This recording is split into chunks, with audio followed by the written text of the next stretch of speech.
Nothing is promised in this life. Know what's good and do what's right.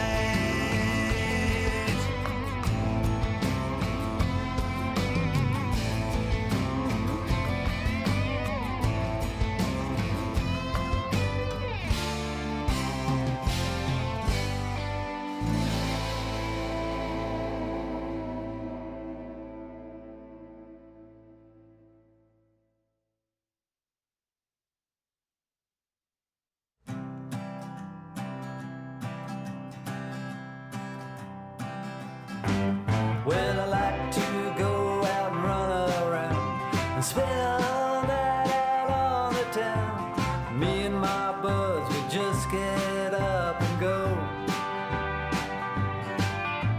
and have some honky-tonkin' fun, and then go back home to my aunt. Now I can't believe she wants to let me go. Well, I know my edges ain't real smooth, and I drink until I cannot move, but it ain't like I'm something she don't know. We gone and laid down these here roots, so why she want her walking boots? I can't believe she wants to let me go. Now this her heart's a breaking, 'cause she ain't here with me. I remember way back in the day when she liked my company. I sit all day and watch TV. I'm still the same old me. I can't believe she wants to let me go.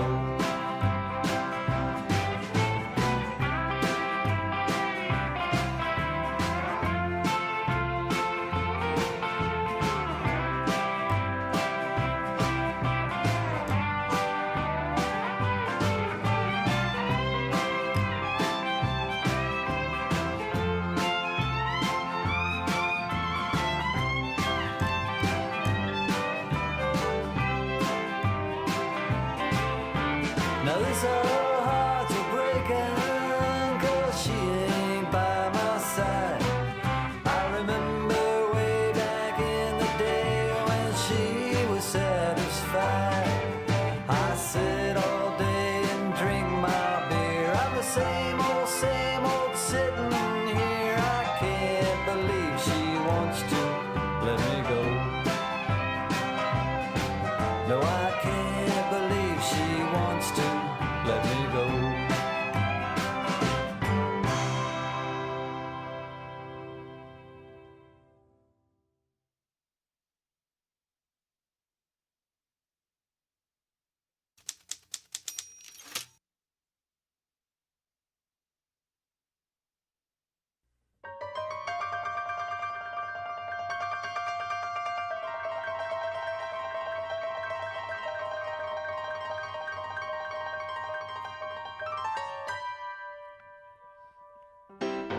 We're gonna have a supper.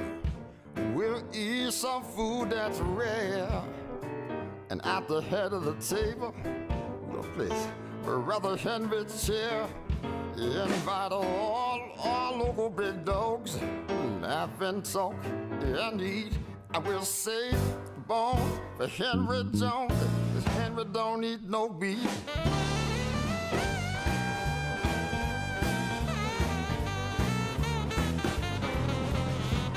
Going down to the market and buy up a lot of fish. Yeah, that ought to please Brother Henry.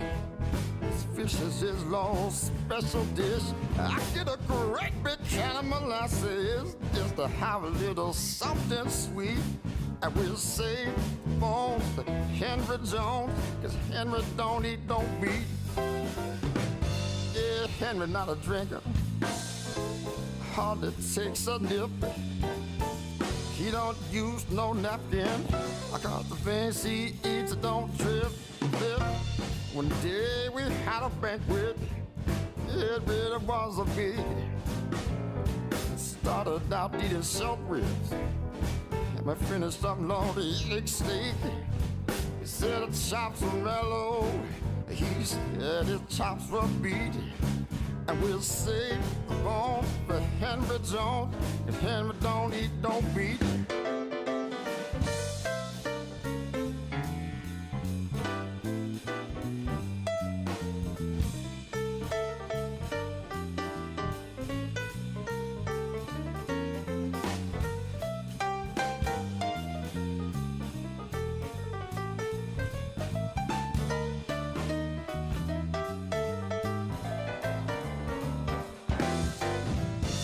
Henry's just not no drinker, hard takes a nip. He don't need eat no napkin. The things that he eats, they don't tip. Blips, drink with words most proper. Right down again at time. Soda locks and bagels, even hello freshener at the glass. And when the feast was all over, Brother Henry just kept his seat. And we'll save the bone for Henry Jones. The Henry don't eat no meat. Yeah, the Henry don't eat no meat. Lord, the Henry. Hey, Lord is on the phone. It's sure enough that it does set say the bones. Head up, baby.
Something so evil be so beautiful.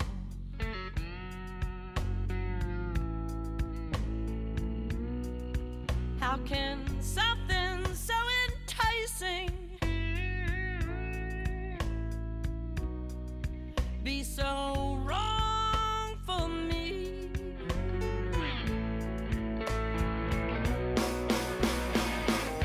I must have gone under a fatal blunder. Despite what I prayed, things turn out that way.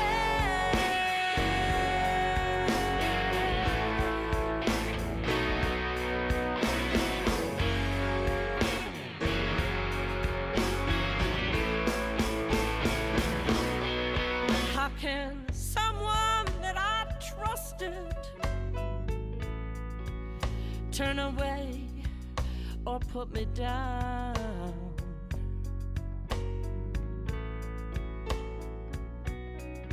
How can love so beautiful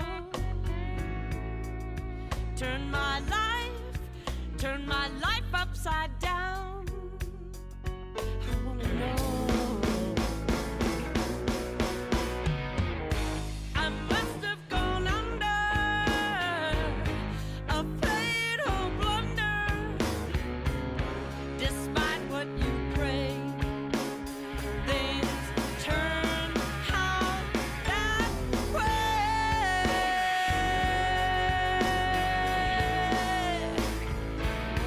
Things turned out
fall upon deaf ears.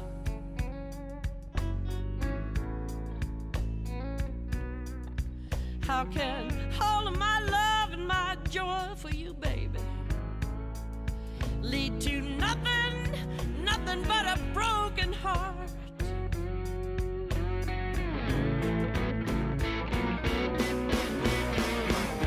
I know what they say.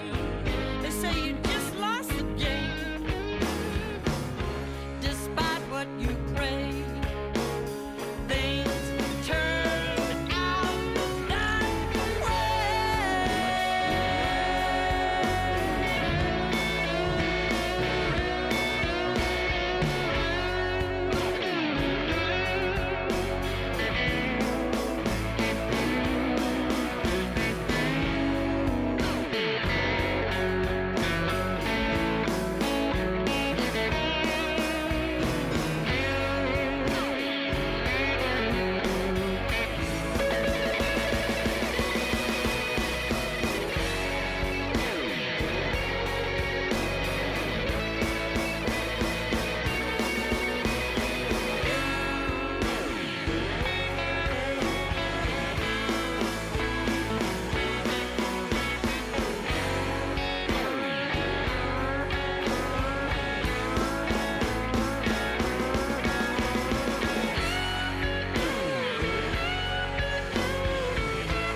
Malala, the young girl almost murdered by the Taliban just because she wanted to go to school. Rushing to the metro, already almost late on my way to ballet, I skid on acorns, catch myself. I think of Malala, maybe rushing, never wanting to think her name means grief-stricken, as I'd written a poem about becoming what you're called. Maybe she was humming a song she heard once on TV before the Taliban made that a crime, or was watching October leaves from the bus, or giggling with girlfriends. Maybe she was thinking of becoming a doctor and coming back to treat young children in her region, her SWAT.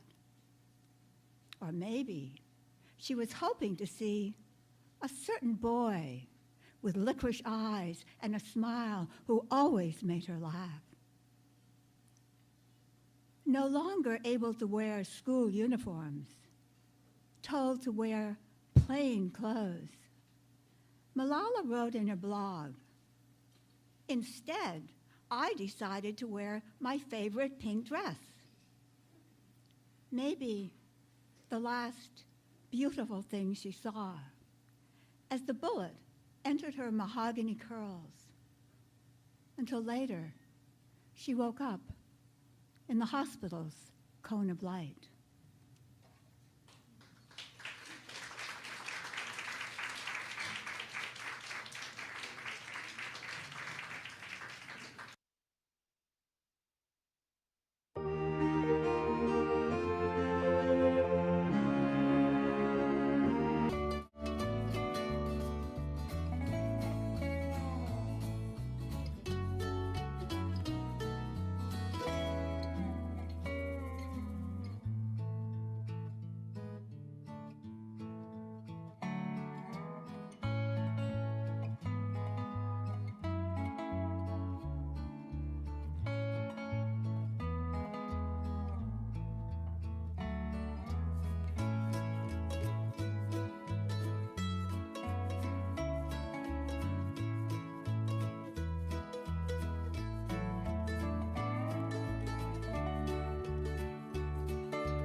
Good evening, everyone. Call to session. Call to order this session of the Tacoma Park City Council. Will the clerk please call the roll? Mayor Stewart. Here. Councilmember Kovar. Councilmember Dabala. Councilmember Kostick. Councilmember Siemens. Councilmember Smith. Councilmember Searcy. Councilmember Kovar. All right. Thank you, everyone. Let's see. On our agenda this evening, I don't think we have any changes tonight. To that, our upcoming agenda, next Wednesday, February 20th, we'll have our regularly scheduled meeting at 7:30 here. We'll have the voting session. It'll be the second reading ordinance approving the FY 2019 budget amendment number 3. We have 2 work sessions next week, an update from the Youth Council and discussion of revisions to the Youth Council Charter and a discussion of committee appointments. And then at the end of the public meeting, we will go into an administrative functions session for the City Council to talk to the City Manager as a follow-up to her evaluation earlier this year. And then on Wednesday, February 27th, we have a voting session. We have a resolution adopting the amended Youth Council Charter, resolution providing for appointments to committees, and a resolution authorizing the closure of Ann Street for Tacoma Langley CDA Springfest. Our work sessions that night will be a discussion of council priorities and a work session on the banning of plastic straws in the community. On Wednesday, March 6th, our regular meeting will be here at 7:30. We have scheduled so far a presentation on the report of the resident survey and our police department annual report. Likely something else will be added to that March 6th meeting. And then on March 13th, that night we'll have a report from the Youth Council. That night will be a public hearing on the ban on plastic straws. Our voting session that evening will be a resolution adopting the FY 2020 Green Team priorities and a resolution adopting the FY 2020 Council priorities. Our work session that night will be on economic development. And so that are our upcoming meetings. And I don't think we actually have an adoption of minutes tonight, right? Okay. So right now we'll have public comments on voting items. We have 3 items tonight. The first is a first reading ordinance approving the FY 2019 budget amendment number 3. And I realize what's weird. The microphone is different. They switched the mic. I was like, what is really different tonight? I used to have one of the short ones. Okay. It was weirding me out a little bit. I didn't know what was different. All right. Any public comments on the first reading ordinance approving the FY 2019 budget amendment number 3? Seeing none, then the next voting item is a resolution amending Resolution 2018-63 regarding the Montgomery College Math and Science Building to clarify that no change in the width of the Fenton Street right-of-way is needed by the city. Any comments on that? The third voting item is a resolution opposing the widening of the Capitol Beltway. Any public comments on that? Okay, seeing none, we'll now go to any other public comments on other issues. And Mr. Lovelace, we will get you the microphone.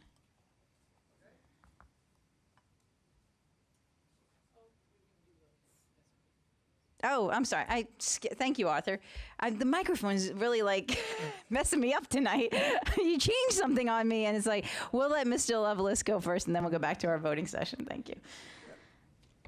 Hello, this is Pat Lovelace, your official peace delegate. And I want to ask you people about having some warming stations and some hygiene stations, sober stations for the homeless people and the alcoholics and drug addicts on the street. Because we're having a nasty, nasty winter. And with the climate change, it's only going to get worse. And because we continue burning fossil fuels.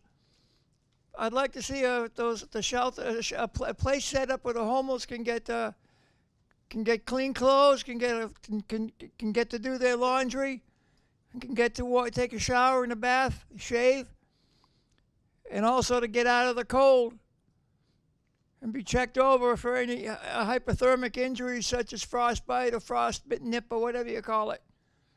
And there's absolutely no excuse in this richest country in the world that we have to have homeless people out in wind chills below 0. Absolutely no excuse for it in the richest country in the world. And tell Trump he can take his wall and shove it. We need to set up places for the homeless and the poor people in this country. We got to be a free country. I'm not free as long as the homeless aren't free. I'm not free as long as people are dying on the streets of hunger or addiction. We need to have places set up where we can get help, and maybe Tacoma Park can lead the way on that. And also, I want to wish everybody a happy Valentine's Day. And please, for God's sake, think about your homeless people on this holiday. Valentine's Day is supposed to be a day of love, and remember, they need love too, just as much as me or you, if not more. And also, I just want to thank a few people for helping me out. I want to thank Doris Thompson and Keisha Johnson for helping me out. They're my healthcare workers I have at home on nursing duty. They helped me with my medication. They helped me. They did this braid in my hair. Keisha did this today. And I want to thank her for that. And I also want to thank Nora Reno, who's going to be helping me get to meetings when she can. She's a new person that's helping me out. I met her down at a demonstration down at the Catharsis on the Mall.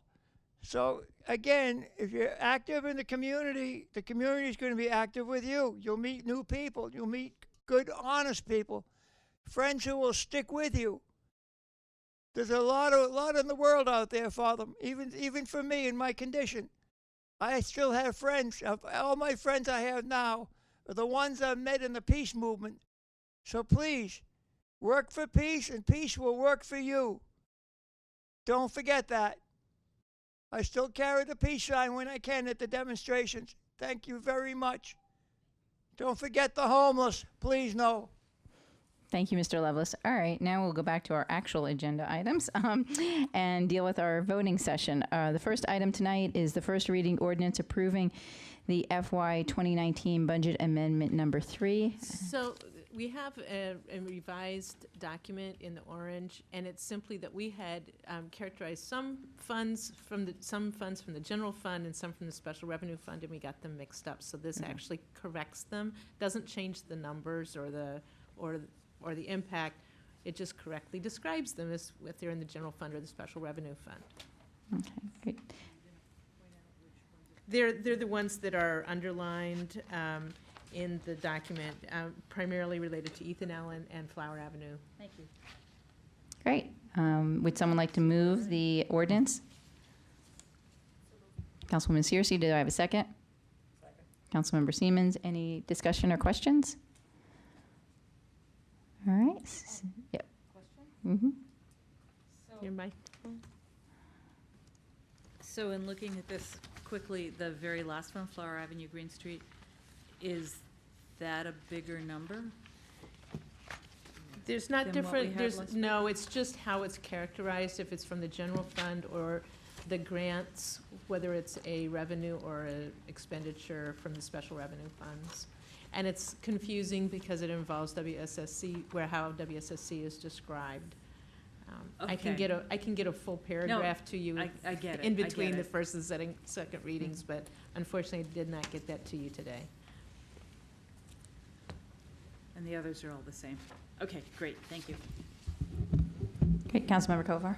Yes, I think with the changes that you made, it makes slightly more sense to me than it did before, and that may have been my own misreading of it. But so most of these are just because staff, there were delays in staff hirings, and in some cases it was a delay in the project moving forward. That's right. Are any of these new money that wasn't previously appropriated, where something's gone higher? Because the way it was structured before, it had that look, and I think There was, there's only a couple. There's $4,000 increase for computers for the intern Right. positions. And I think that's it. But the Ethan Allen one, for example, that's just, is that new money, or is that? No, it's simply finishing off the project. Right, okay, that hadn't been expected to come out of this budget, is that? Right, I mean, sometimes it depends on which where we thought it was going to be in the fiscal Yeah, year and how okay. it was actually But it's the allocated. same total amount for the overall That's my project, yes. understanding, it's Yeah, the same. okay. I will confirm it, but Okay. that's my understanding. Okay, thanks. Okay, seeing no other questions, all those in favor of the ordinance approving FY 2019 budget amendment number 3, please say aye. Aye. Any opposed? Any abstaining? Okay. Next voting item is a resolution amending Resolution 2018-63 to clarify that no change in the width of the Fenton Street right-of-way is needed by the city. Would someone like to move the resolution? Councilmember Kovar, do I have a second? Councilwoman Costick? I don't believe there's any changes from our work session on this. That's correct. Any discussion or questions? One question. So we emailed about this, and maybe the city Yes. manager could just respond. So this doesn't in any way impinge on the city's control of the existing Fenton Street, and That's right. if there were any plans to temporarily block it for some purpose, that has to be approved by us. Not that, I don't think that there is such a plan, but we retain control of this, and that's not in any way the purpose or the function of this. Is that accurate? That's right. This is city right-of-way. It'll remain city right-of-way with all of our control of that. If there was a decision never to widen it, we would have control over that widened Right. part. But Okay. yes, no change. Okay, thank you. Appreciate it. Okay, all those in favor of the resolution, please say aye. Aye. Any opposed? Any abstaining? Okay, next is the resolution opposing the widening of the Capitol Beltway. Would someone first I want to say thank you to Councilwoman Costick for putting this together so quickly. We did discuss this last week at our legislative update and wanted to get this on our agenda and voting on it quickly so that we could take a position on a number of bills in Annapolis. So I just want to thank Councilmember Costick for pulling this together. I know there may be a number of amendments. Before we discuss those, would someone like to move the resolution? Councilwoman Costick moves. Do I have a second? Second. Councilmember Seaman, second. Any amendments someone would like to put forward or discussion of this? Councilwoman Damala. Yes, I'd like to put 3 amendments forward. These are the ones that were in the emails that we were circulating earlier yesterday.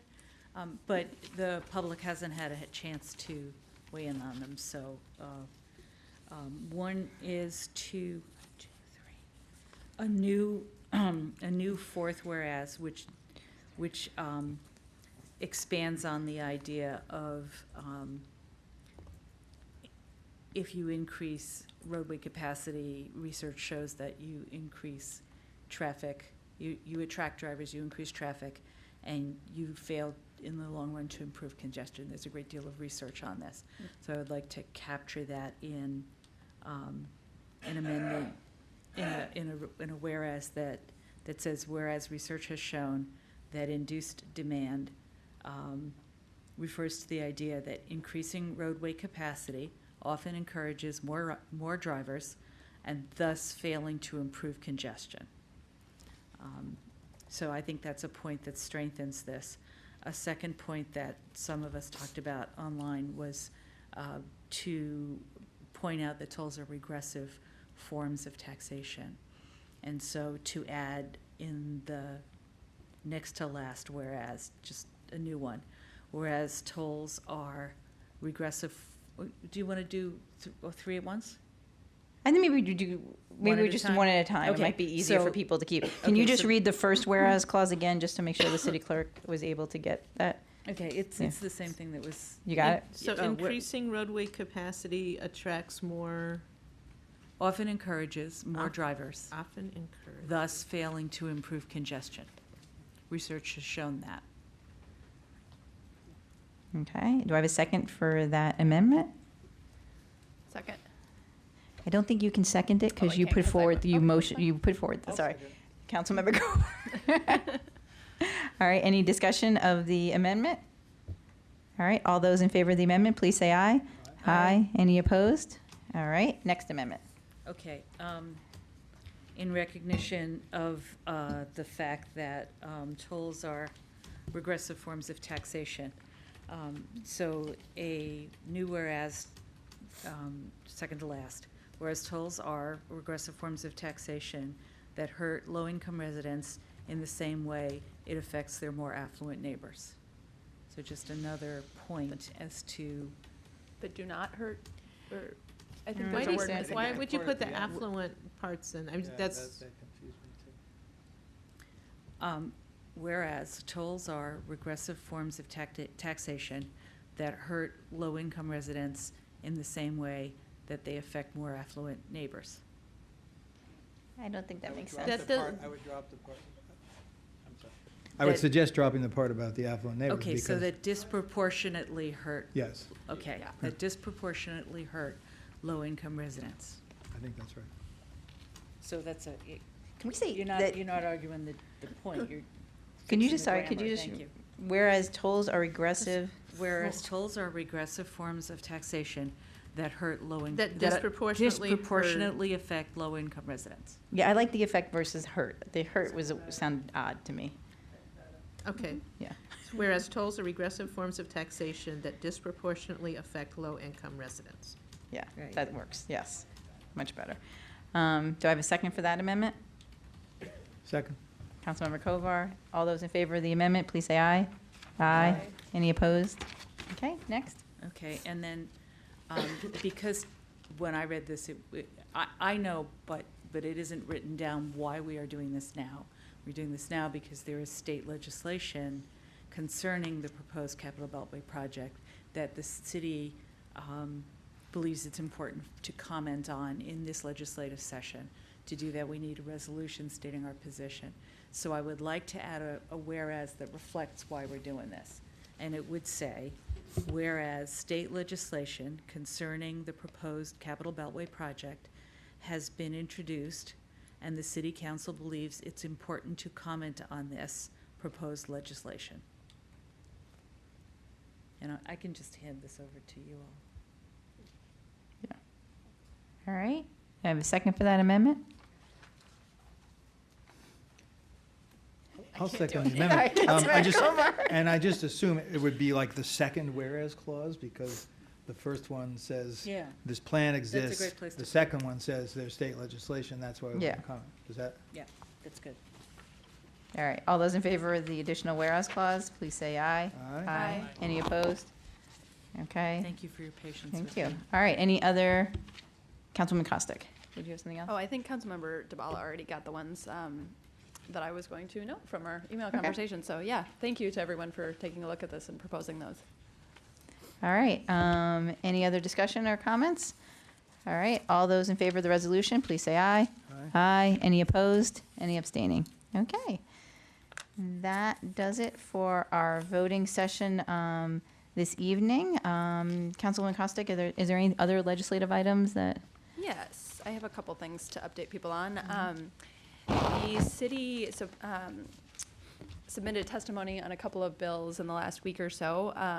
One was HB 285, which is a repeal of limitation on taxing small hotels.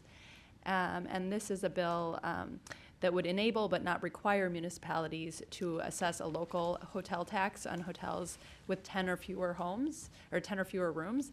Current law currently allows counties to do this, but does not allow cities to do this. So the city submitted testimony supporting the bill, which would allow us and give us that option to tax smaller hotels as well. We also submitted testimony supporting HB 313, state income and property tax credits for the Purple Line construction. And we submitted testimony opposing HB 600, renewable energy portfolio standard tier 1 renewable source nuclear energy. And this is a bill that would allow nuclear energy to be considered renewable energy in the state's portfolio. So we submitted testimony in line with our previous stance on nuclear energy and nuclear things in general, opposing that. And we had a discussion this morning with our state advocates and discussed a large number of new bills that have come in, and staff will be taking a look at several of those and providing some thoughts on how those might potentially impact the city one way or another. And there will probably be a number of additional testimonies submitted in the next week or so. Thank you. All right, now we will have other public comments this evening. Did you have something else? I wanted to add that I think one testimony that we agreed upon but isn't written yet is the Clean Energy Jobs Act, which is important to a large number of people in this community. Great. All right, any other public comments tonight? Not seeing any other public comments, we'll move on to council comments. Any council comment? Councilmember Siemens. Thank you, Mayor. First, my wife asked that I thank the community for all the support that they gave to Adventist Community Services during the recent federal government furlough. The community really responded and provided food and monetary donations to Adventist Community Services. They have had several pop-ups at the center where they distributed food and other assistance to the employees and contractors who were affected by the furlough. She is featured on the cover of the new flyer from Adventist Community Services, and they're reaching out to the community for continuing support. Hopefully will be no more furloughs, but there still are many people who are needy in the community. Additionally, I wanted to just mention that I get frustrated sometimes when I hear people talking about global warming, and I hear the political debate over, is this global warming real or isn't it? And I've grown to realize that all they're talking about is they're debating what is the cause of global warming. I don't think anyone is denying the fact that global warming is real, that the Earth is getting warmer and that the water levels are increasing and going to be affecting all of our communities that are near the water, and affecting some communities that are not so near the water, like Tacoma Park. As we met with department heads tonight and talked about priorities moving forward, I was struck by a couple of departments that are already talking about concerns about water here within this building and within our municipal complex. And I encourage my colleagues on the council to continue our leadership role in the country by considering that global warming is going to impact us. It's going to impact the city and our municipal center, and I think that we should start at this point in time thinking about the future and how we might steps we might take to mitigate future problems that we face here at the center. With that, I will yield the rest of my time. Councilmember Costick. Thank you. I have a number of updates. First of all, excitingly, we have a date and a time for the B.F. Gilbert Neighborhood Association meeting. We are going to be meeting on March 26th at 7:30 p.m. in the fire station in the room on the lower level. So I'll be working with residents who live in that area and kind of the people who have historically been involved with the association, and we'll work together to get the information out, create some flyers, and spread the word. But I hope people will put that on their calendars and plan to attend.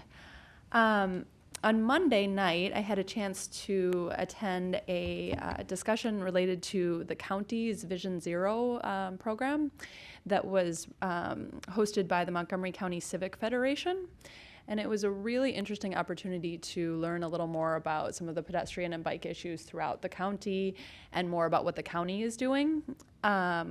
One particular issue that really stuck out for me was the racial equity issue. And there was a statistic that I wanted to share with everyone that the county representatives had found in their research that African American and Latinx residents of Montgomery County are 33% more likely than whites to be killed while traveling in the county.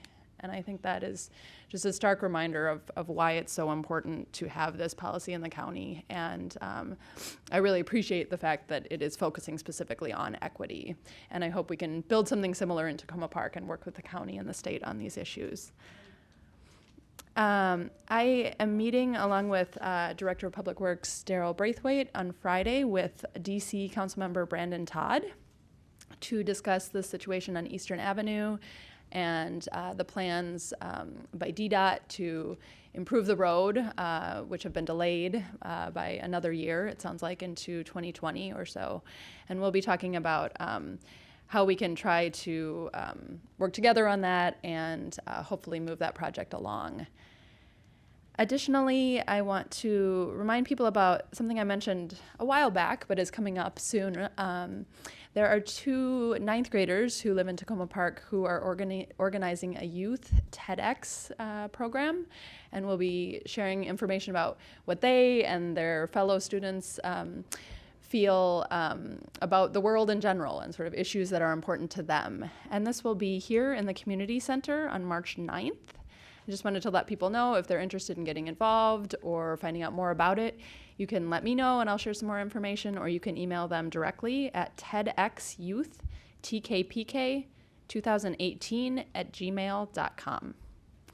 And then finally, the council sent a letter that the National League of Cities had drafted to our federal representatives, urging them to invest in infrastructure and help out with transportation networks, broadband, utilities, those sorts of things by providing some additional and needed funding. And I wanted to thank Congressman Raskin, who already got back to us and said thank you. He was supportive of that and hopes to see it move forward. Thank you. Great, thank you very much. Any other comments this evening? Councilmember Kovar? Thank you. Just wanted to mention 3 things. One, there's been ongoing questions about the PEPCO project, and I think it's okay for me to mention that on the 27th, our council meeting on the 27th, which is 2 weeks from today, we're going to have a representatives of PEPCO here to talk about the status of the project. And of course, that includes portions of Eastern Avenue that run all the way down through the edge of Ward 3 on the border with the district, and then also the part of Eastern Avenue by the metro station, not to mention Tacoma Avenue and Fenton Street and on into Silver Spring. And so they'll have a presentation on that.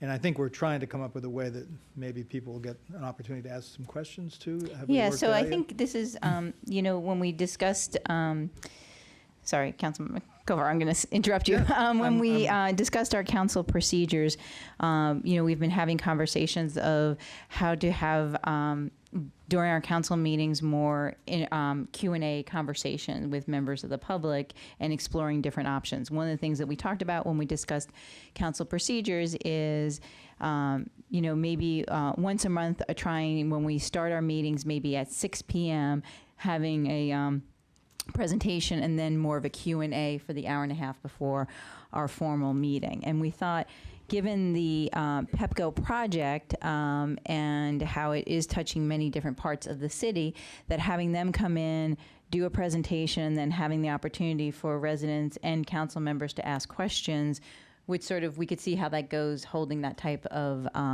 session right before our formal council meeting. And that would also facilitate members of the public asking questions of the representatives from PEPCO. And so we were lucky enough to have the staff got on it right away this afternoon, and PEPCO agreed. And the council had already been scheduled to have a session at 6 p.m. on the 27th to talk to our city attorney, but that's getting moved because we are not getting the report yet from the Legal Services Committee. So I knew your calendars were all free. So just keep them free for the 27th. We'll actually start at 6 p.m. with a session with PEPCO. Great. Well, thank you, and thanks to the staff for doing that. Just 2 other things I wanted to mention. Tomorrow afternoon at the county planning office is the mandatory referral hearing for the Montgomery College Math Science building, and there's a staff report out from the staff who work at the planning office that will form the basis for the hearing. And one positive thing I'll just mention about that report is that in it the staff note that, of course, the city council had passed a resolution, and the resolution recommended approval of the application for the building in the context of the mandatory referral process, but with a series of provisions that we had added, the things that we thought were important to have reflected in the project as it went forward. And the county staff said that they support the provisions and use them in their review of the entire project. And so my hope is that I will be able to attend the hearing tomorrow, and still trying to work out the details with my colleagues and the staff to talk just briefly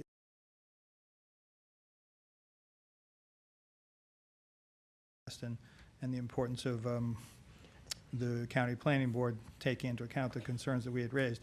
And then the one last thing I wanted to mention is tomorrow, Thursday, the 14th, from 10 a.m. to noon, I'm doing an office hours, a 2-hour office hour slot at Tacoma Bevco. Anyone from Ward 1 can stop by and ask me about anything. You don't need an appointment. And if you don't say what ward you're from or you're from another ward, I'm not going to turn you away. So 10 to 12 tomorrow. Thank you. Councilwoman DeBala. Yeah, 3 things really quickly. We had a great session with department heads earlier this evening, and I want to ask when and if the video from that will be posted, because if you want to get a good overview of what the city staff does and you like to watch instead of read, this is a great way to get it covered in a short time. So maybe when that gets up, you can send a link out so we can get it to people. 2 other quick things, just to let you all know, I continue to get lots of calls about stormwater issues on private property. Just FYI, every week, a couple people. That and who trees. never- That and trees. Well, less on the trees for me, but the other one I keep getting calls on is primarily from Long Branch Sligo neighborhood, is on the dramatic increase in property tax assessments in that neighborhood. And I would like to remind people, this is the week for most people to file their appeals if they're going to, because you're 45 days from the date of the notice, and for most people that puts it in this week. That's it. Thank you. Great. Councilwoman Searcy. Oh, sorry. Sorry, I'm late to the game. Good evening, everyone. One, I want to thank the city manager and the director of public works, as well as Chief Duvall, and being so responsive yesterday to residents in Carroll Highlands, but as well as Hillwood Manor. We're already starting to experience an increase in construction vehicles that are using residential streets in order to access some of the areas that are currently under construction for the Purple Line. So to have staff be so willing to provide a no truck through zone sign at Erskine is going to be really important. And definitely look forward to having continued discussions about how we might be able to implement similar efforts on other residential streets, which will ultimately become through zones for various construction vehicles trying to not have to go through the crossroads in order to access the areas of construction. Also want to again reiterate my appreciation for staff's responsiveness to different housing issues and the like. We have a growing list for those residents that are currently in queue. Please just be patient with us as we work to try to address some of the sensitive issues that have come to light. And I think, I'm just trying to, my brain, I didn't write it down. I should have written it down. I think that's all I have. Thank you. Great. I just have a couple of things. Today, I was at the COG board meeting, and I sent to my colleagues and a number of the city staff the link to the meeting and the PowerPoints, because it was a terrific meeting. We had a report on how safe are our roads, looking at the region and safety. We also had a report on managing the region's trees and forests. Tacoma Park received nice praise for our work regarding our tree canopy and our efforts to protect and maintain trees in the city.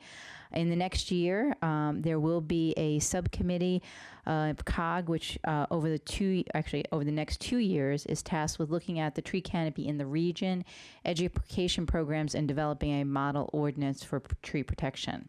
So we should keep an eye on what they're doing, because it could be interesting. Maybe since we're doing it, they might provide a little assistance and learn something as they're helping other cities and counties in the region.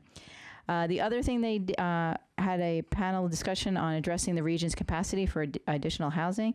As Chuck Bean, the executive director of COG, spoke about last week, COG's been looking at this issue, has identified an actual a deficit of 100,000 housing units that we will need in this region to accommodate people who are moving here. And so that we've tasked the region's housing and planning professionals to come together and think about accessibility, whether or not we can add additional housing, and affordability. And we had the first discussion today, report back from them. So I think that was a very interesting conversation, and the PowerPoint is available for folks to look at. I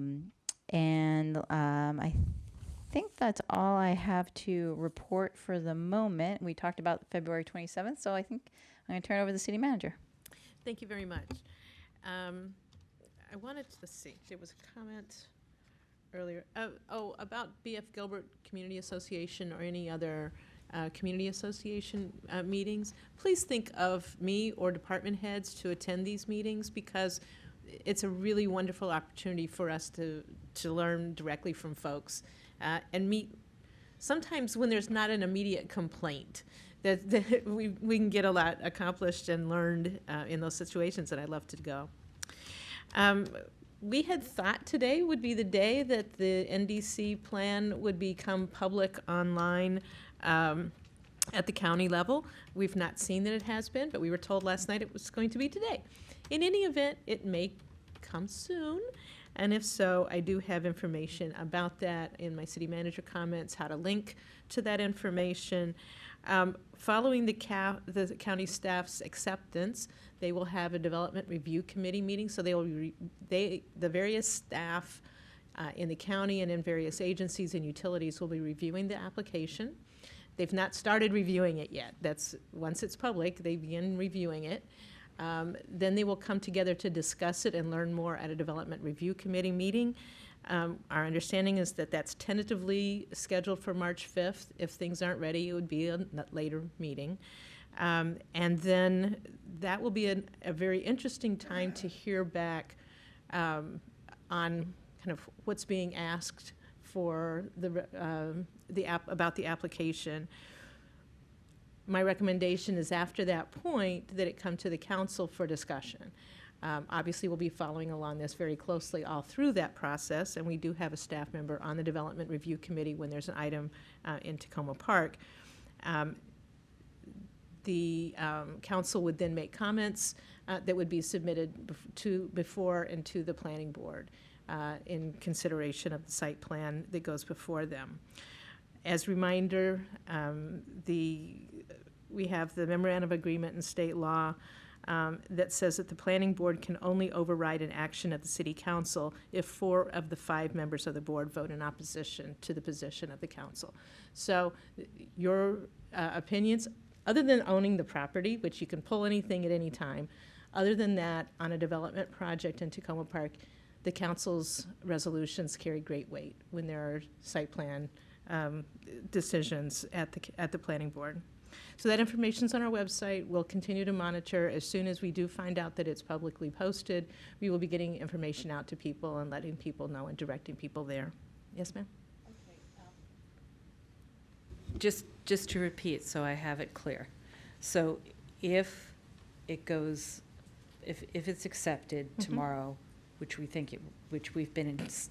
Okay, hypothetically, it's accepted tomorrow, right? And then tentatively, it's scheduled for the Development Review Committee agenda on March 5th, so I have two questions. The first one is, and that's not a decision meeting, that's a get-to-know the application meeting? That's a discussion meeting where staff of the various agencies and utilities sit around, they identify what they found in their review of the plan, questions that they have, requests for additional information, that kind of thing. And the city staff will participate in That's that? right. It's Okay. not a meeting where you can do public comment, but it is a meeting that you can watch, that a public can attend. That was going to be my next question. And I actually had a third question. So typically, is there any estimate for how long it might be before the planning board itself, are we talking weeks, months, years? It's in the weeks category. Okay. And it can be much longer if there's a need for additional information or if there's a request to delay. So that kind of schedule with the county planning board review, that might get cleared up, say, at the March 5th meeting when folks get a handle on it. We will likely, unless there is something that kind of sends something back for a major discussion, they will likely set a tentative date for a planning board meeting around the time of the development review committee. So you get a sense then about when that might eventually come before the planning board. But sometimes they don't.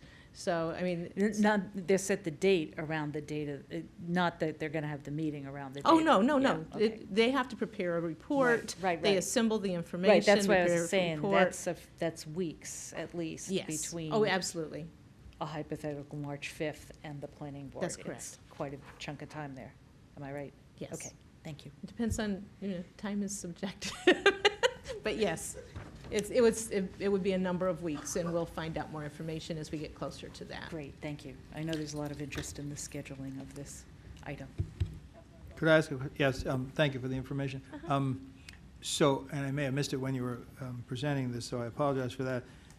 To the extent that this council would opine on it again, or take a vote on it, or whatever, when in that sequence do you envision that happening, if it was going to happen? My recommendation is that happen after the Development Review Committee meet, so that we can, and it doesn't necessarily have to be wait till their report is final, but an enormous amount of information is assembled and discussed by the time that meeting happens. And so that gives very good information to us to identify if there's some issues that you would want to discuss about a change in where a building line is, or a facade look, or these various things. That's when you would hear what these various issues are, so that then you would have that county information as part of to consider as part of your discussion. Okay, thank you. On to another fun subject, cell towers. Cell tower application for 902 Merrimack. So we learned from Montgomery County Tower Committee that the application for the small cell tower installation proposed for 902 Merrimack was once again tabled today. That was at the city's request. This allows us to give some notice to the residents about this, and I'd like to be working with Councilwoman Searcy on this. Installation at this location was first proposed in 2017. The city of Tacoma Park approved increasing the size of the pole at that time. This was a time when a lot of poles were being increased for their PEPCO kind of enhancement projects, so there was a lot of these going through. The cell tower installation request was submitted to the Tower Committee. It was withdrawn. It was sat on until they saw that the federal law was starting to look like it was going to be changed, so that they didn't have to go through the conditional use permit process. Then it came back on their schedule. So this has had a convoluted history. Given that convoluted history and the fact that it was kind of grandfathered in a way before the city council passed an ordinance and all of that work was done, I think the kind of notice would be a little bit different than that we envision would go forward on future cell tower applications in the city's right-of-way. I was on a call last night and again today with folks from that staff the Tower Committee, and I think that we will be having a seat on the Tower Committee. there was a discussion about how might that work and kind of what would our role be and how does that function. That's still to kind of be worked out because they're changing some of their actions a little bit given the number of applications they're receiving. So we'll keep you posted. Right now, of the pending applications at the Tower Committee, the Merrimack one is the only one that's in the City of Tacoma Parks right-of-way. So that doesn't mean that there aren't other ones in Tacoma Park, but those are on private property and don't come through our process, or they're on state highway right-of-way. And so those are things that, you know, have made it a little bit more difficult. And we're still finding out, I think we've identified who in state highway is responsible for reviewing them, but we're still trying to get from that person the criteria that's used in reviewing them in state highway right-of-way. Can I just ask Yeah. about the state highway? Did we ever send the letter to our delegation? We did, right?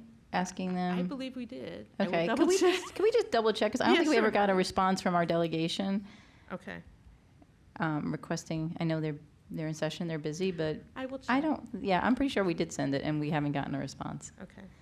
Thanks. We've been sending lots of letters, so I will double check. And that also reminds me that there is, and we were going to ask the city attorney to take a look at it, and we were all going to delve a little more deeper, but there is a bill, there are a couple of bills in the state legislature right now that Yeah. do relate to cell towers, so that's something we're Absolutely. taking a look at. Yes, they do. Mhm. Just a note too, that regarding our ordinance regarding cell towers, we have solicited proposals from a number of attorneys to assist us with drafting the administrative regulations. We've been receiving some responses, so we should be able to find some, get some feedback to you and some options available to the council soon. So in terms of community notification, is it simply that do they have an opportunity to comment? Or, you know, is there a process in which, I know that this is kind of being developed along the way, but if we are notifying residents and we're really trying to go door to door to make sure that people understand what's happening, I know that there are some residents in that area who would actually be against the cell tower going up. So what recourse would they have, if any? So there's not an opportunity to make comment to the Tower Committee about their process. They're actually considering adding something like that to their process. We would look at the comments that people received. I think it would be directed to us. You know, I think it's unlikely we would tell Pepco to lower their pole and change their pole again. But I think that we would look seriously at the comments about what does the fixture look like. As everybody knows, we can't comment on radio frequency things, which tends to be the area that people have the most concern about. So people can make that comment, but it's not something we can act on. In this case in particular, we have a very limited role. I think that's part of the reason the notice would be a little bit different, simply because it's so far along. We're not talking where does the pole go, that kind of thing. So. Yeah. Okay. Thank you. One other question about, do we have at this point from either State Highway or the Tower Commission an approximation of the number of pending applications for installations on private property or an SHA right-of-way, understanding that they would have to be able and willing to tell us, but do we know? Do we have any idea? We have gotten it a couple times. I don't know the most recent numbers, but we'll pass that along, and that's part of the 10, reason. 100, That's 1,000? I think it's in the 100-ish range, but I will say that in the conversations on the phone calls I had today, part of the discussion was that we're special. We're getting quite a few of these, partly because we're an older community and we have aerial lines. We don't have buried utilities. And so, so we get a disproportionate number of the applications. Part of the reason I think that it's important that we're on the Tower Commission is that we're able to at least learn about all of these things in a very early state and be able to share that information. How much we have to be able to handle that, I don't know that we'll have a lot to deal with it at first, but as laws may change, then we're on top, we'll be more apt to be on top of it. And so we've requested to be on the Tower Commission, and they have agreed in principle or not? My understanding is that the chief, the CIO of the county has authority to appoint people to this if he so chooses, and he is being encouraged to do so.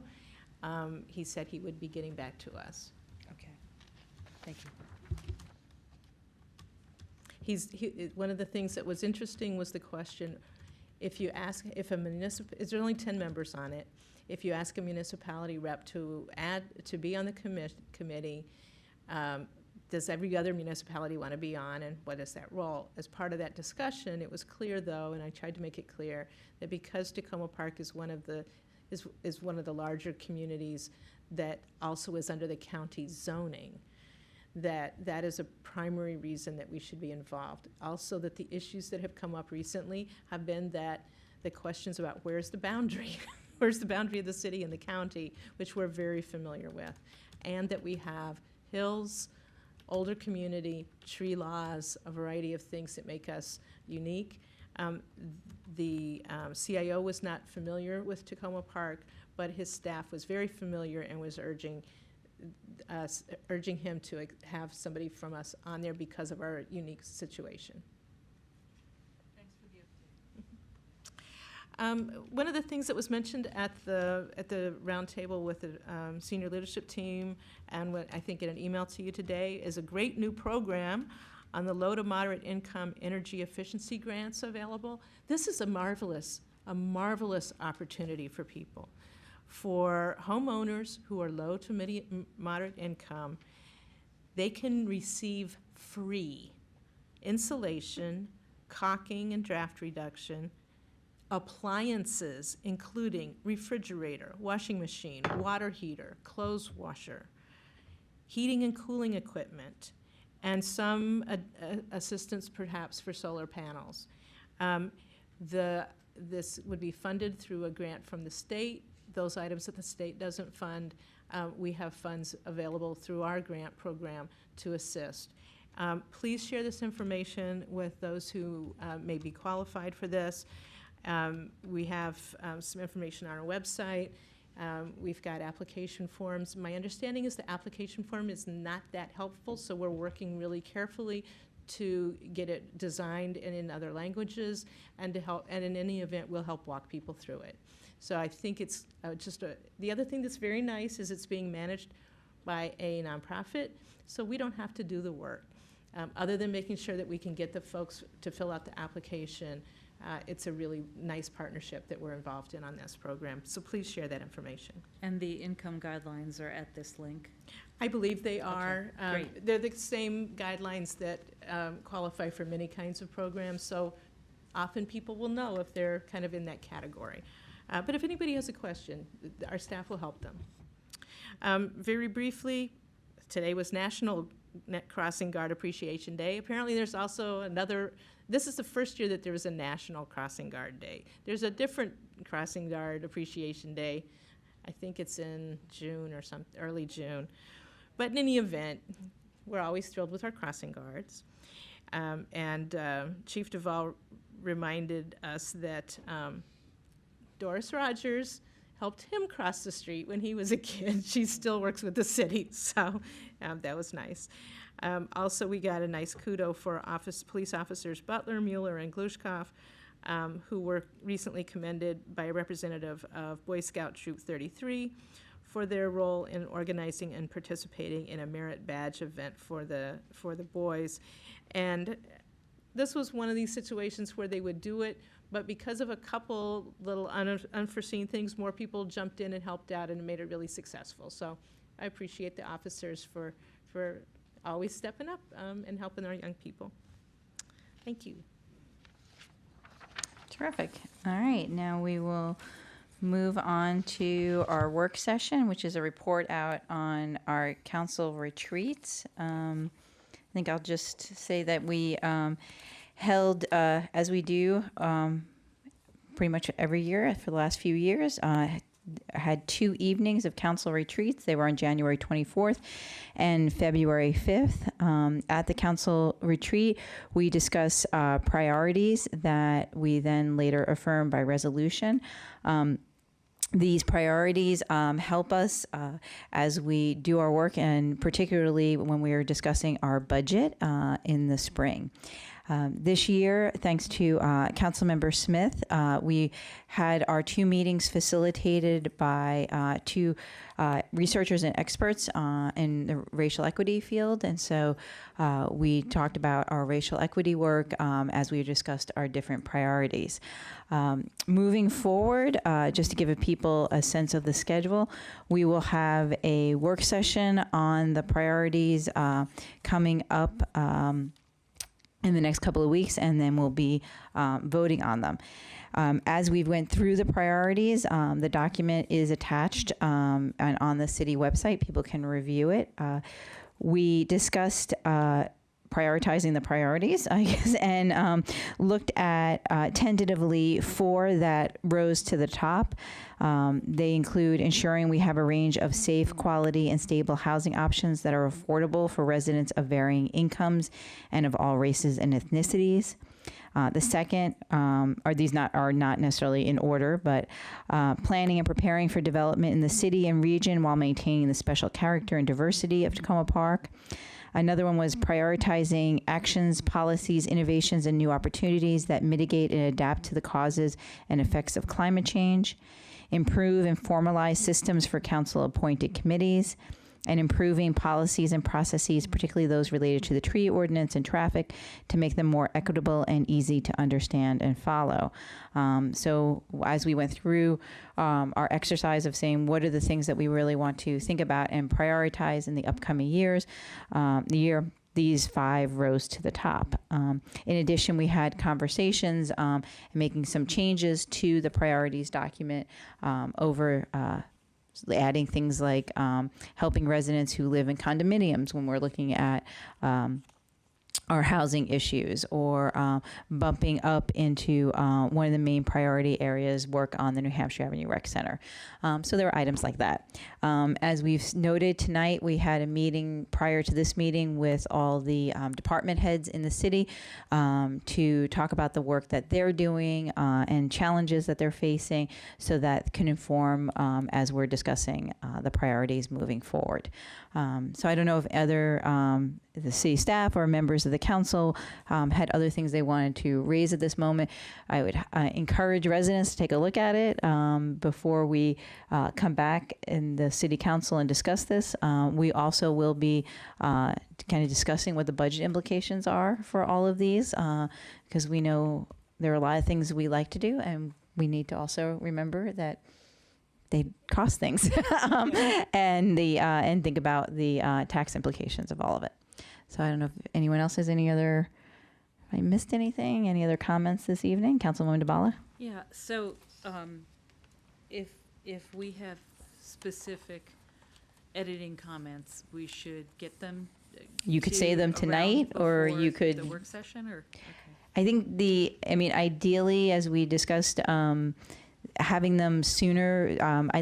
Personally, I would like to spend our work session as much as we can on looking at talking about the budget and moving the priorities forward. And if there are slight word changes, to not spend our time talking about, a the or it here or there, but get those changes in sooner.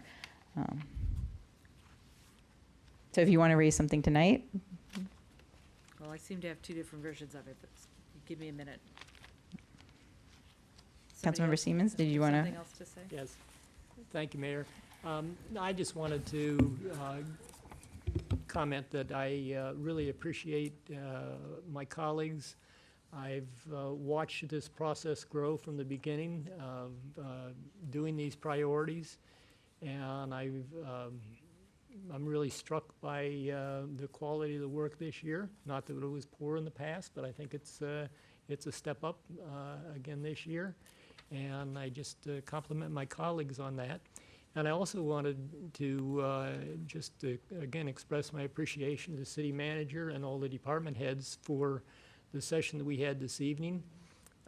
It was really heartwarming to see the quality of the management that we have in the city, and the thoughtful work that they put in addressing the priorities that we had laid out for this coming year, and also the challenges that we face in addressing those. So again, thank you. Councilmember Kostick? I wanted to reiterate the thanks for the session that we just had and the opportunity to hear from the department heads and learn a little bit more in the weeds in some cases on things that they're doing. It struck me that it might be useful in future years to have that meeting before our priorities retreats, just so that we had a sense of what's actually going on and what their workload is as we're kind of discussing new projects or new things. So that might be something we can think about in the future.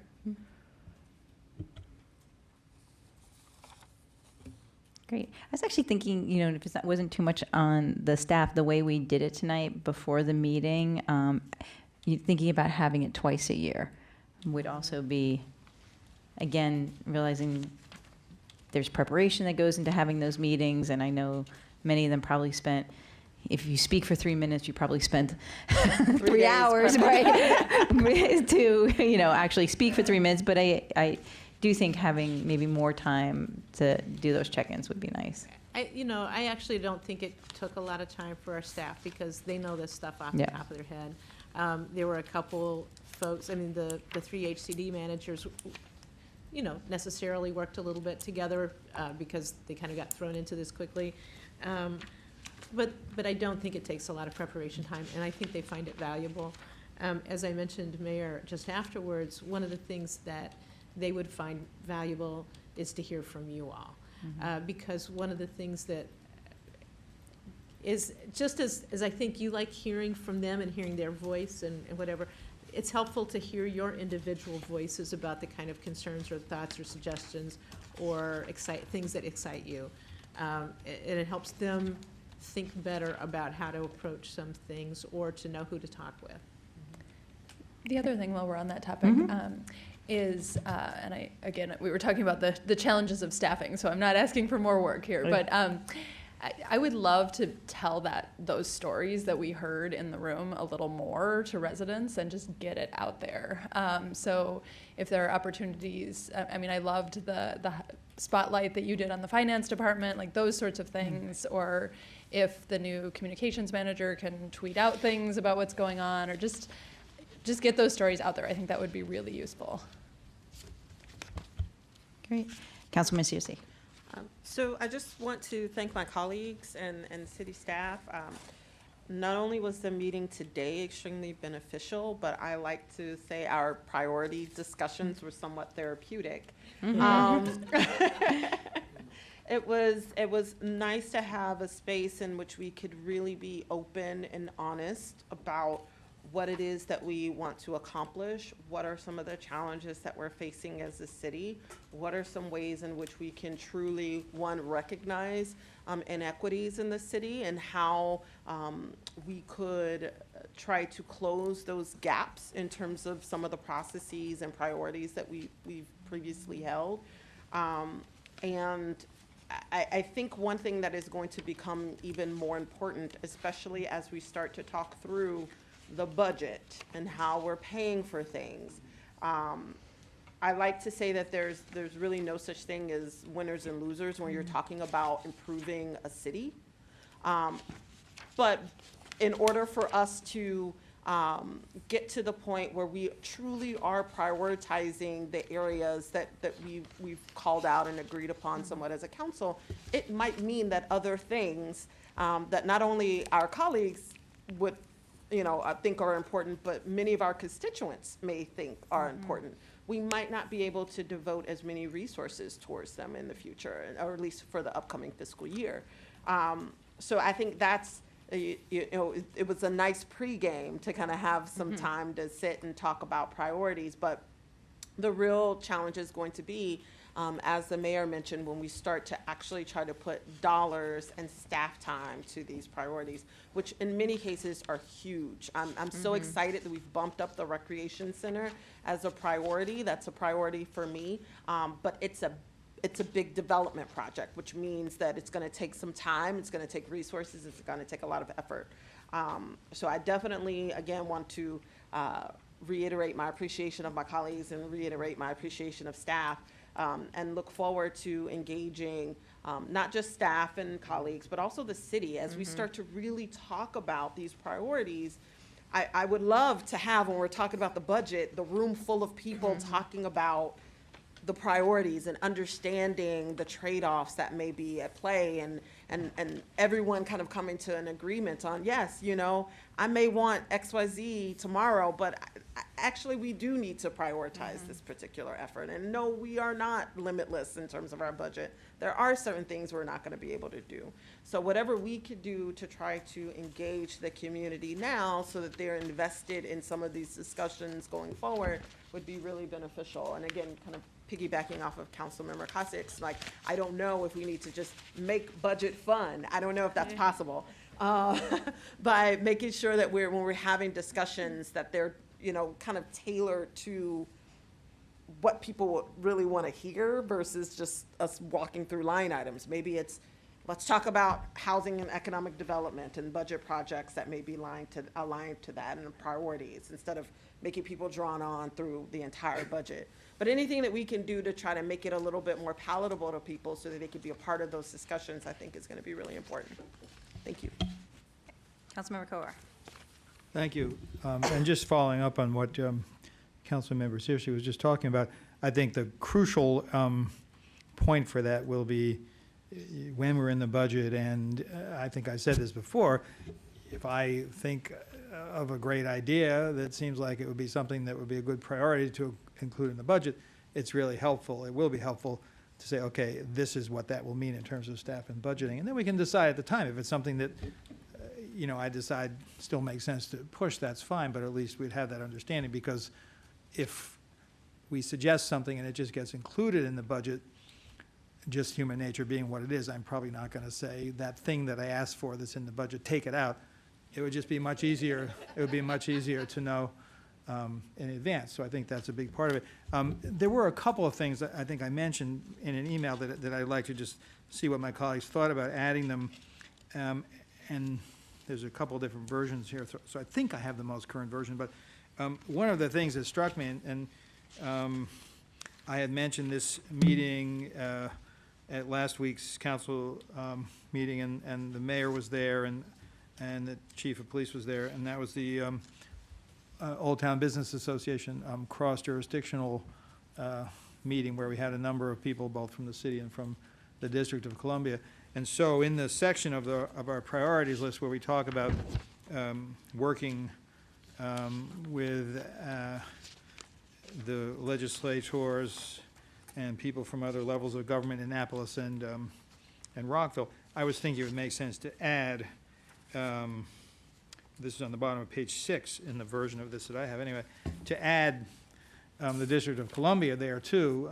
The chief mentioned in the earlier meeting that we had today that folks made reference to the memorandum of understanding with the DC Police Force, but I think there are other issues that we talked about, not just crime and law enforcement, but parking and traffic and joint business activity and so on. And so to me, in addition to having Rockville and Annapolis, having Washington DC there as well, and I said in the email, and I defer to others, but perhaps we'd want to add Prince George's County as well. So that would be a modest modification to the bottom box in the center of page 6. And I don't know whether others would have any reaction to that. So that's one that I would put out there. Two other things I just wanted to mention. We talked earlier in the council comment period, I started talking about, and then the mayor added the new format that we were going to try out for the meeting on February 27th, where we're having the PEPCO presentation. And we've talked several times about alternative mechanisms for members of the public, residents, to interact with us. And I thought that was one that was important enough that also in the same page, on page 6, where we talk about improving communications with residents, especially two-way online and social media communications, we could add as a priority also exploring alternative approaches to the public comment process that we currently have. I don't have any objections per se to the existing public comment process, but I think that adding to it is something at least worth exploring. And I'm not saying this would be in the top 4 or 5 priorities for the year that we're identifying, but something that as we went along, we would try out occasionally. So that's another thing that I would suggest. I have a few minor tweaks to the others, but that's something I would suggest, yeah. Councilmember Kovar, instead of specifically saying public comment, because I think it could be broader than that. I mean, I think because we just went through the procedures and accepted that document, like public comment means something when we talk about specifically. And so instead maybe talking about public engagement. Exploring different forms of public engagement, just so that we don't tie our own hands or have any misunderstandings with members of the public. I wasn't really meaning it when I said it, but thank you for clarifying that. Right, exactly. Mm-hmm. Yeah. Along those lines, we had talked about it in the meeting, and I think it didn't quite make it into this draft, that this past year, we've done a great job at improving communications online and social media. We're looking, I thought we were gonna add something in here about engaging a wide range of different types of residents, targeting, if you will, communications to different groups that have historically not participated as much. It came up again in the group discussion at 6 o'clock, and I can come up with some words. Maybe Peter can help, but I think that was something we agreed on that we wanted to get into this section. While I have the floor, the table, the mic. I want to point out for residents that one change that we are making is to substitute the green team's priority setting on climate change for what had been in the environmental section. Just so folks know that, and to make the point which they made and which the language makes, that we all know this is a pretty urgent climate situation and it deserves our full attention. Great. Well, can I just ask, are we talking about having a formal statement of a climate emergency? We had talked about that. I think that's something that I would support doing as a way of framing the work that we're going to do. I'm not sure if that's what you were suggesting. Well, I was taking it one step at a time, but I would like to propose at a future meeting some language on a resolution that would state that more forcefully. And that is the recommendation from the Committee on the Environment. Yes, that's another recommendation from them, that we declare that loud and clear. Yes. So coming to you, stay tuned this spring, and Tacoma Park resolution on climate emergency. Anything else? So I think we could make some of those line items. I'm looking at the Deputy City Manager because he has the latest version that I worked on. And it will be posted before the work session so members of the public can see it. I was also going to ask our city clerk, I thought sending an email and a note to all our committee members, just as an FYI, since we did meet with our Committee on the Environment. We always have this goal of wanting to meet with all our committees, but scheduling, it becomes a struggle. But I think even just sending them a note, reminding them that the even just the cover sheet and maybe the red line version that we have, and saying if they would, and giving them the schedule and if they'd like to weigh in at all. I think it's possible that the rec committee might have something to say, particularly now that which I think is great, that we've bumped up the rec center development as a priority. Yeah. And if we have minor, just tweaks, not whole new concepts, word changes like you were saying, just we're email just sending them. those in to? Yeah. Okay. So if I can, Jason's so if we attention, can talk a little bit about staff capacity here. The deputy city manager's off next week. Oh, right, So yes. if you have, and this is his baby, apparently. And we're very thin, obviously, in terms of who does these things. You can send it to me, because I No, started the but document with the. I think it's fine for him to do Yeah. it. if you're going to make these small changes or these other changes, very soon is more Yeah. useful. Just a note, I've actually made, we've corresponded about a couple of these things, and the version that we printed out, we didn't want to kill more trees, so I didn't print out the latest iteration, but it captures all of what we've discussed tonight, except for the exploring alternative approaches to public engagement, because I thought you guys would want to talk that out a little bit more. However, I'm going to propose when I make some edits to that specific goal and strategy, that I make it a little bit more broad than it currently is to capture those interests. But I'm noticing that the strategy specifically states that will develop innovative graphic representations of key issues to help communicate key issues. And I think what we really want to say is developing innovative ways to communicate about key issues to residents and policymakers. In the area, Rockville, Annapolis, DC, and Prince George's County, and I'll come up with some language that you all can do whatever you want with about two-way engagement with residents and public engagement with traditionally harder to reach residents. Sounds awesome. All right. Cool. All right. Well, I think we will call it an evening then. And I think we're done. I just want to ask, the D20 evening in Annapolis is Monday night. Are Right. folks going?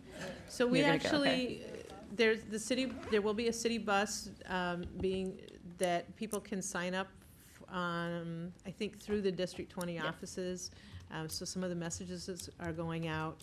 If for some reason somebody's not sure who to contact, they can contact me and I'll make sure that they get connected. The location for pickup is at the Tacoma Junction lot, parking lot. If there is some other location that is needed for seniors or something else, I've encouraged that communication to be made to the District 20 office, and then we'll work with them to try to coordinate that, because we were trying to be helpful. I think it's like in 4:15, 4:30-ish time. But any resident can go on that bus if they want? Yes, the idea is that it's open for residents who want to go and talk to the District 20 delegation. It is not it is not something that is for a particular political point or anything. So we are, although the D20 delegation is paying for the driver, we're partnering with them to make sure that people can get there. Great. All right. We are adjourned.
I'm going to start off with a song I wrote with a dear friend of mine named Tom Kimmel. We wrote this because we met this guy in the streets of Houston named the Can Man, and he came up to us as we were finishing up a sound check, said, "I need to talk to you guys for a sec." So me and Tom said, nodded to each other like, yeah, we'll give him a minute or two. And then the Can Man started talking, and it was apparent from the first word that he was not the guy we expected him to be. He was just so full of life and so full of joy that it came bubbling out of his mouth every time he talked. And we were so taken with this guy that finally, 15 minutes later, he says, "I gotta go. You guys kept me here way too long." Then he said he left his Cadillac running on the other side of the street. Now we were really confused, because he looked like a street guy. So we just stayed put and watched the Can Man across the road. And when he got to the other side, he started pushing this shopping cart full of aluminum cans. That's why he called himself the Can Man. Anyway, we were just so taken with this guy that we couldn't stop talking about him. And a couple days later, we ended up at our friend's kitchen table in Austin and wrote this song about the Can Man. And wherever you are, Can Man, I hope you survived the hurricane. And this song's for you. And my sister Patty is here, so I hope she'll jump up and sing with me on this song.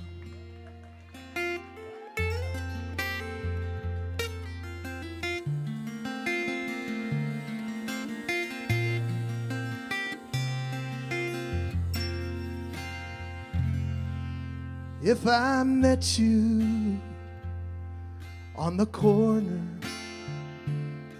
would I know you as you are? Would I take you for a stranger and brush past you in the door? And if you called me, would I hear you? Would I walk away too soon? If I lingered for a moment, would I see myself in you?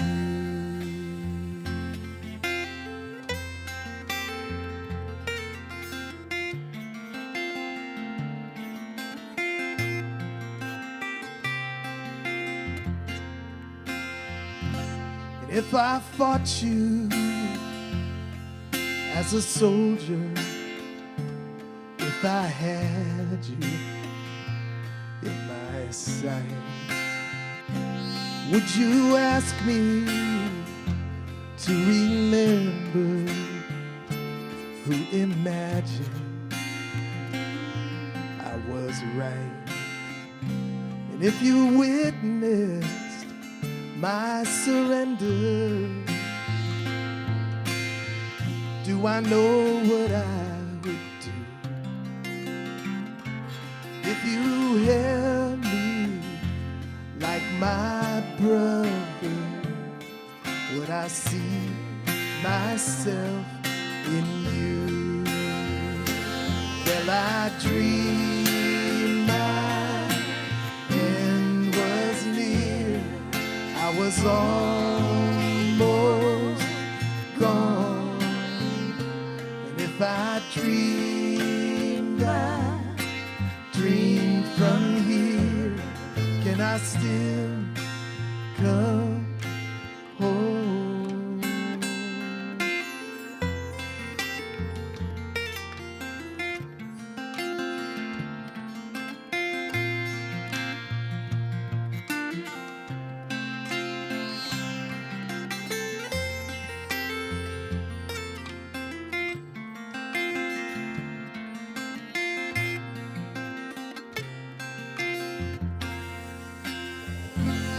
If you call me, would I hear you? Would I walk away too soon? If you held me like my lover, would I see myself in you? If you held me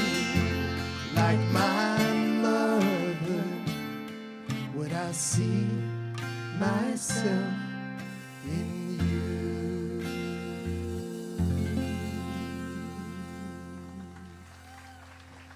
Thank you.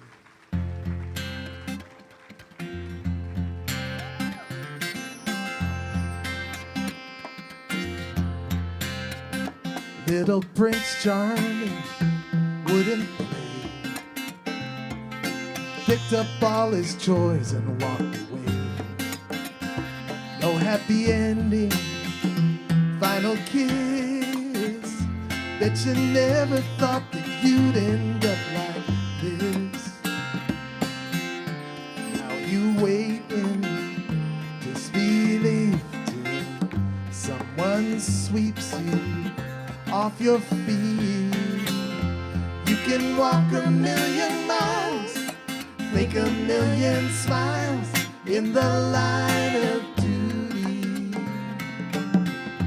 You don't have to make believe, 'cause everyone can see you're a sleeping beauty.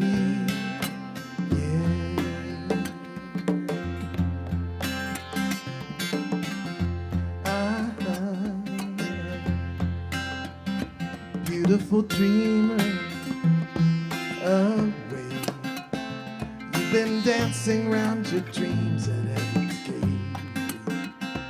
All the right steps and all the right moves. So what you want and what you got to prove? All those demons in the dark will scatter when you wake your heart. You can walk a million miles, make a million smiles in the line of duty. But you don't have to make believe, 'cause everyone can see you're a sleeping beauty. No sugar daddies, no cavalry rides. Yes, no tossing and turning till love's in your side. Yeah, you can walk a million miles, make a million smiles in the line of duty. You don't have to make believe, 'cause everyone can see you're a sleeping beauty. Yeah.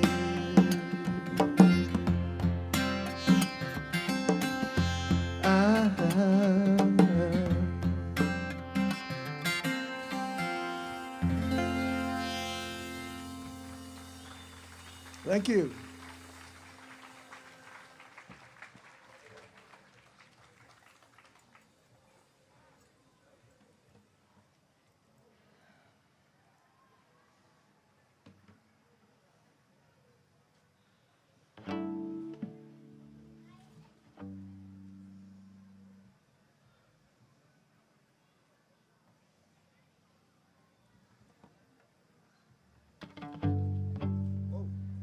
That's loud.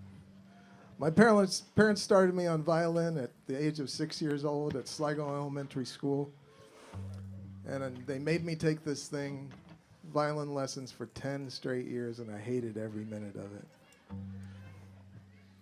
But, so this is my revenge on my violin teacher who used to bang her baton down on the stand every time I played a wrong note. So here we go.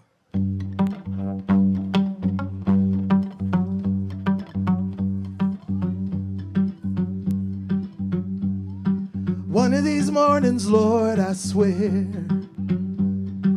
I wake up already there, out of the darkness into the light. That's how I feel when all is wrong, even though I don't belong, out of the darkness into the light.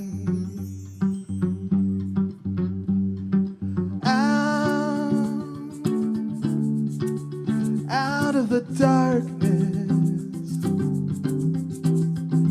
coming out of the darkness. Oh, yeah, yeah, yeah, yeah. I wasn't really born to run. That's just where I'm coming from. Out of the darkness into the light. So when I lay me down to sleep, I pray the Lord my soul to keep out of the darkness into the light.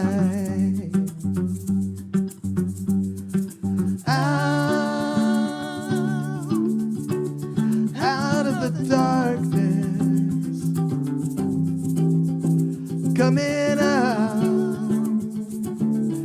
Hey, out of the darkness,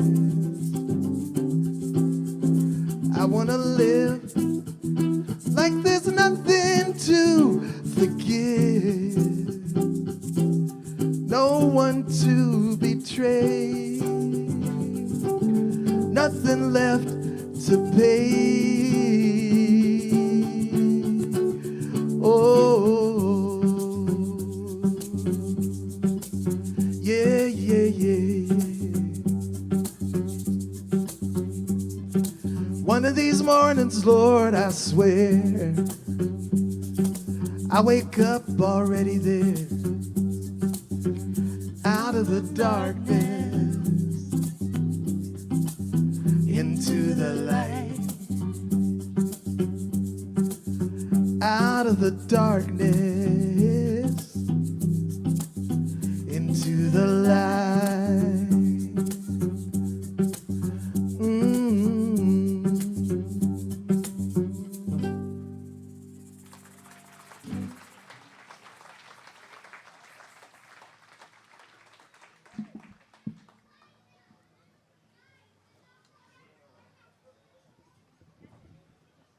Well, I've been working on a new album, and even though it's not completely done, I have brought copies with me today. If you, if you want.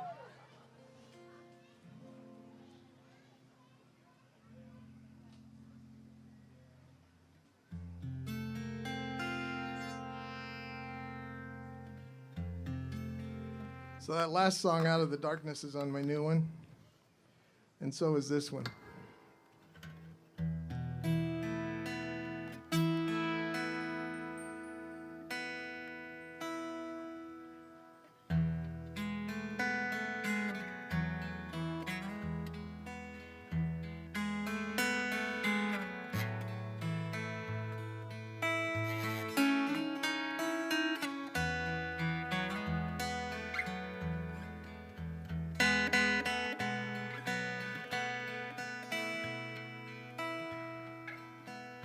Was it something that I said to you? Turned your heart different shade of blue? Was it something that I failed to say that made you hide away? I don't know how, don't know how to show you my love. I don't know how,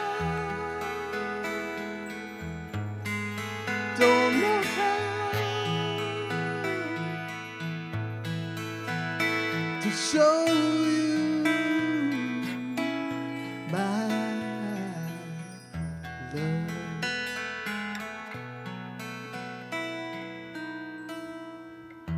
If the moment that I hold you near is the moment we embrace our fear, then in the shadows let me find the light. 'Cause in the dark of night, I don't know how, I don't know how to show my love.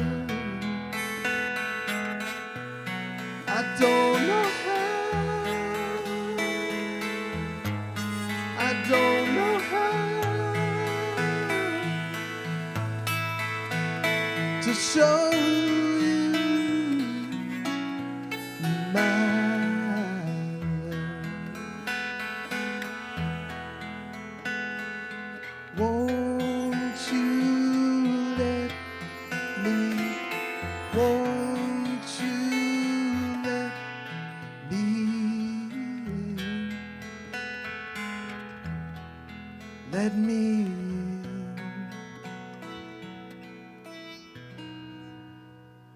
I don't know how, don't know how to show you my love. I don't know how, no, I don't know how to show you my love. To show you my love.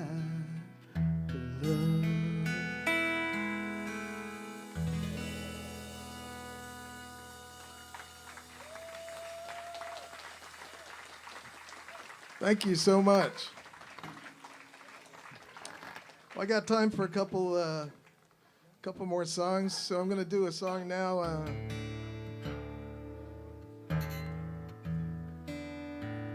That's somebody requested.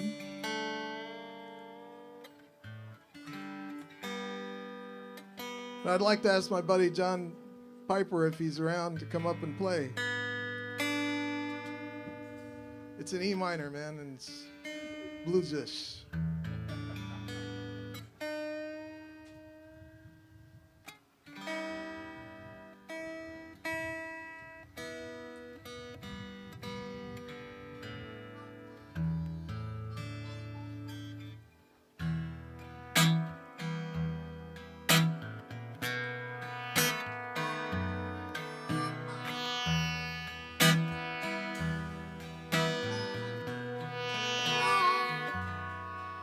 Indigo,